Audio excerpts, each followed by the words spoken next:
Roadfly.com, the internet's best resource for buyers, sellers, and owners like you. Hi, I'm Ross Rappaport with Roadfly.com. Thanks for watching this episode of Roadfly TV, one I've been looking forward to for a very long time.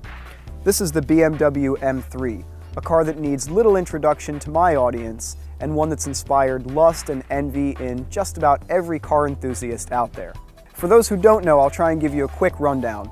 The M3 is a wildly enhanced version of BMW's bread and butter 3 Series, and instead of that car's usual array of silky smooth inline sixes, this car sports a 4-liter V8 revving to 8,300 RPM and producing 414 horsepower. It's also got an automated dual-clutch manual gearbox in place of the normal 3 Series conventional automatic, and a real live mechanical limited slip differential, as well as a host of other performance-focused unique features. The most noticeable one, and the most indicative of this car's true intentions, is this roof panel, made of unpainted carbon fiber.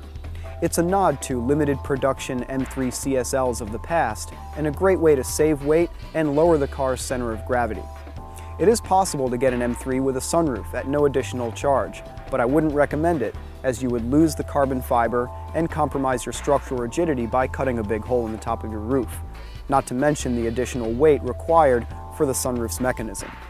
As it should be, the interior of our test car is all business, although I'm happy to report that, unlike most BMWs, the M3 actually comes standard with some amount of leather on the seats.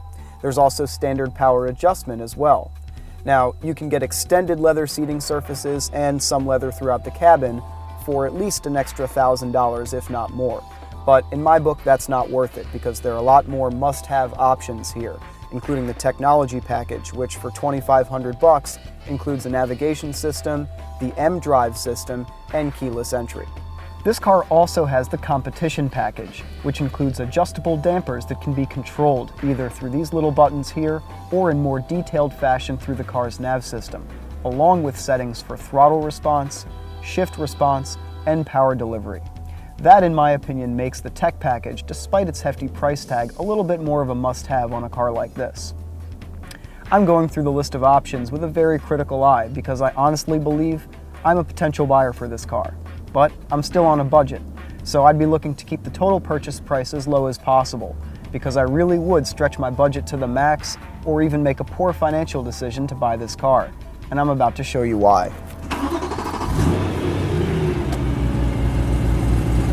It isn't just that this car makes 414 horsepower, or that it gets to 60 miles an hour in the low 4-second range, or onto the quarter mile in the low 12-second range. It's the way that it delivers that power. You guys know that I'm a sucker for high revs. Just listen to this thing go. 8,300 RPM. Unbelievable. Okay, I forgot what I was going to say. So now that my cameraman's told me to slow down, and I'm thinking in a more rational, straightforward way, allow me to finish my thought, which is that you probably saw not just how fast the car revved, but how quickly it shifted and how it was right back in the meat of the power band as soon as I did so. And that's the 7-speed dual clutch automatic doing its thing. The transmission ratios, they're so close together to take advantage of the car's unique, somewhat peaky power band.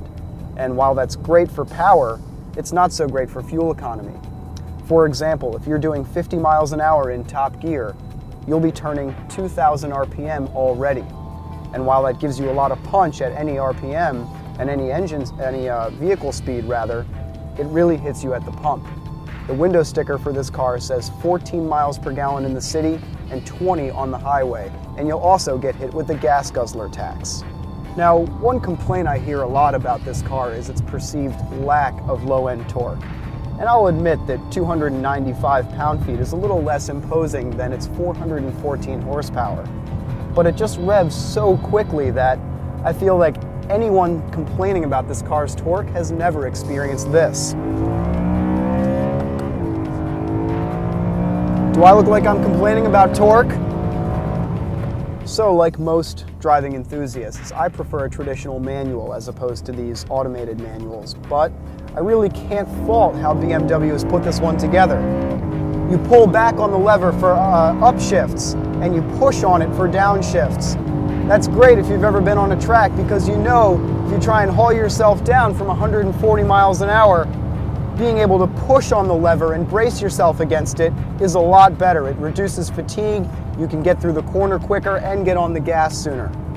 Now, I don't think that I would opt for this transmission personally myself, because it adds $2,900 to the base price of the car.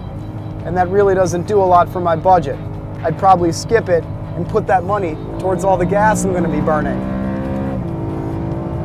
So this car sounds so good that I think the worst thing I could do is add my dumb voice over it. So I'm going to give you about 10 seconds of uninterrupted mechanical symphony.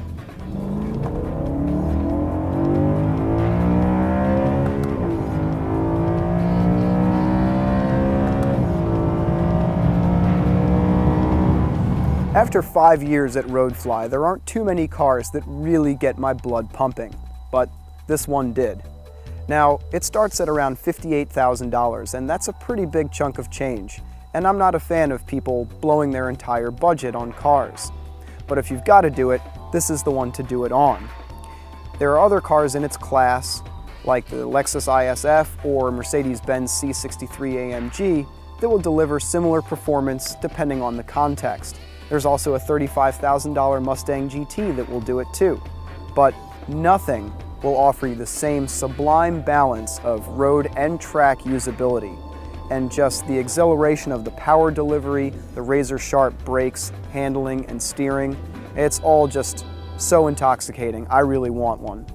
And as a result, I thought a little harder about what it would take to actually afford one of these.